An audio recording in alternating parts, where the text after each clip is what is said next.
Assalamualaikum warahmatullahi wabarakatuh. Kami dari kelompok 4 kelas Sistem Informasi Bisnis A akan mempresentasikan tentang review jurnal kami yang berjudul Sign Language Recognition Application System for Deaf Mute People, a review based on input, process, output. Nah, untuk anggota kelompoknya ada saya sendiri Madani Amnawaro dengan NRP 026, ada rekan saya Melinda Rahmawati dengan NRP 023, Aldi Khairul Anwar dengan NRP 073, dan Bima Surya Samudra. Nah, untuk informasi artikelnya, yang pertama adalah judulnya Sign Language Recognition Application System for Deaf Mute People, a review based on input, process, and output. Jurnal Procedia Computer Science, halaman 441 sampai dengan 448, DOI, dengan yang sesuai ditampilkan di layar, dan penulisnya yaitu Suharjito, Ricky Anderson, Fani Wiryana, Meita Chandra Arista, Gede Putra Kusama. Kemudian untuk tahun jurnalnya yaitu 2017 dengan reviewer yaitu Melinda, saya sendiri, Aldi, dan Bima Surya Samudra. Dengan tanggal review 1 Desember 2022. Yang pertama yakni bab 1, pendahuluan. Nah, latar belakangnya yaitu bahasa isyarat ini sangat penting bagi orang yang mengalami tuli dan bisu dalam bersosialisasi sehari-hari. Sebagai orang yang normal, kita memiliki kecenderungan tidak mempelajari atau mengetahui terkait bahasa isyarat, sehingga sulit untuk orang yang mengalami tuli dan bisu berkomunikasi. Salah satu caranya bisa menggunakan penerjemah bahasa isyarat, tetapi hal itu membutuhkan biaya yang mahal. Dibutuhkan solusi yang murah yang dapat digunakan oleh orang tuli dan bisu dengan orang normal berkomunikasi. Begitulah latar belakang yang dialami oleh penulis. Kemudian, apa sih permasalahan yang dialami oleh penulis? Bagaimana analisa terhadap metode yang digunakan untuk sign language recognition dan metode apa yang terbaik?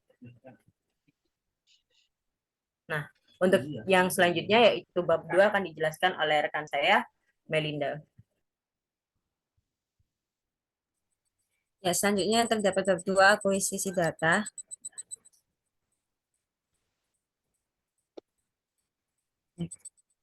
Jadi perangkat utama yang digunakan sebagai proses input ini adalah Sign Language Recognition atau SLR adalah kamera.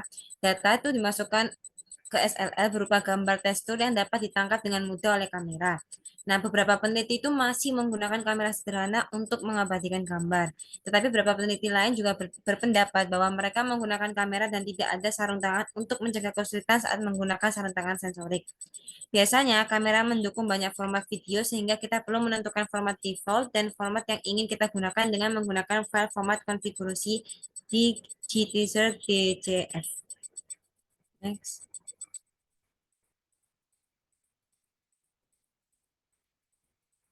Ada metode lain untuk memperoleh data input, seperti akselerometer dan sarung tangan sensorik. Menggunakan sarung tangan kamera dan warna untuk mendapatkan fitur yang mereka butuhkan, dan sistem yang diusulkan pada menggunakan akselerometer 3 sumbu dan sensor fleksibel, serta sensor kelenturan ditanam di dalam sarung tangan dan memberikan kelenturan jari.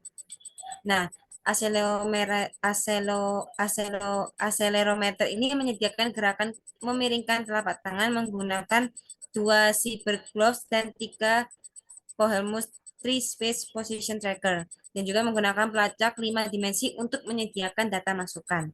Next. Selanjutnya akan disampaikan oleh teman saya.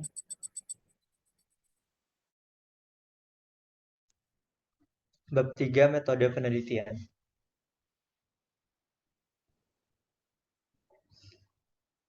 Metode penelitiannya itu yang pertama itu ada data acquisition dengan metode from researchers yaitu web camera, high specification camera, kamera dan color gloves, 4 kamera, Kinect, 3 axis accelerometer and flex sensor, 5 dimensional tracker, 2 cyber gloves and 3 space position tracker, accelerometer and surface electromyography, lip motion controller. Untuk classification method from researchers yaitu HMM, Convolutional Neural Network, ada SOFM, SRN, dan juga HMM, SVMN, HMM, Coherent Self-Organizing Map, ada Simple Support Vector Machine, Wavelet Family Method, ada Accelerometer and Surface Electromyography, Multilayer Perceptron, dan juga Naive Bayes Classifier. Next. Nah, salah satu metode pemrosesan yang banyak digunakan dalam SLR yaitu Hidden Markov Model atau HMM.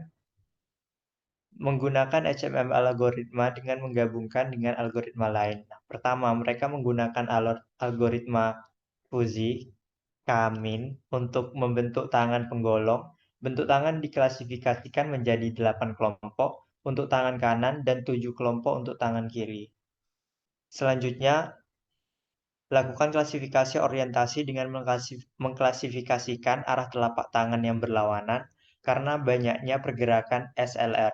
Klasifikasi dilakukan dengan mengklasifikasikan titik awal dan titik defleksi tangan karena relatif konsisten ketika mengulang tanda yang sama berulang-ulang. Akhirnya mereka mengklasifikasikan gerakan menggunakan HMM. HMM yang mereka gunakan adalah multi-thread HMM atau MSHMM.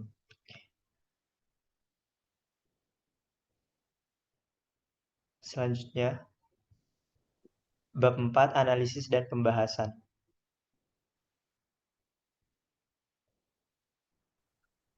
Oke, terkait selanjutnya adalah bab 4, yakni analisis dan pembahasan. Mungkin bisa next.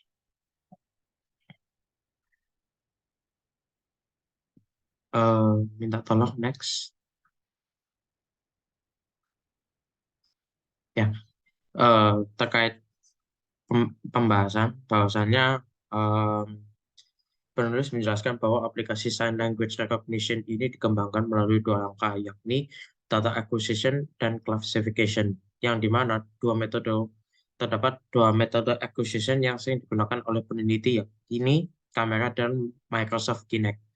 Keunggulan dari penggunaan kamera yakni tidak memerlukan lagi sensor yang ada dari sensory gloves dan mengurangi biaya untuk membangun sistemnya. Kamera sendiri sangat murah dan bisa ditemukan di berbagai laptop dan bisa menggunakan kamera yang kualitasnya bagus untuk menghindari blur. Kekurangan dari penggunaan kamera web atau kamera yakni diperlukan gambar yang bagus untuk mendapatkan fitur yang dibutuhkan. Bisa next. Kemudian untuk Microsoft Kinect merupakan metode yang populer atau cukup tenar di kalangan peneliti untuk mendapatkan data.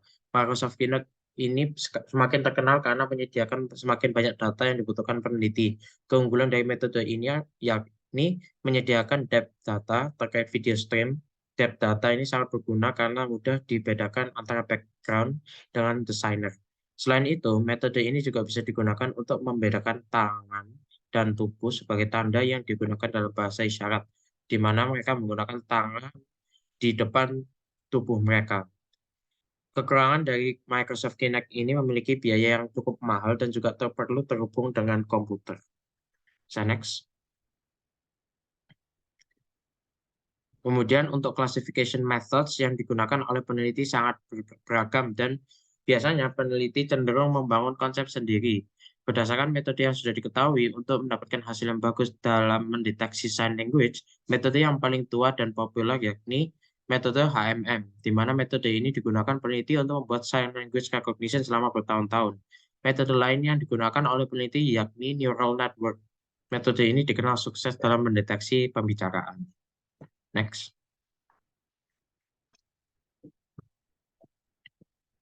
Nah, berikut adalah terkait data comparison result terkait sign language recognition. Ada light HMM, multi-stream HMM, dan lain sebagainya. Bisa next. Kemudian kesimpulan dari bab 5. Monggo, next.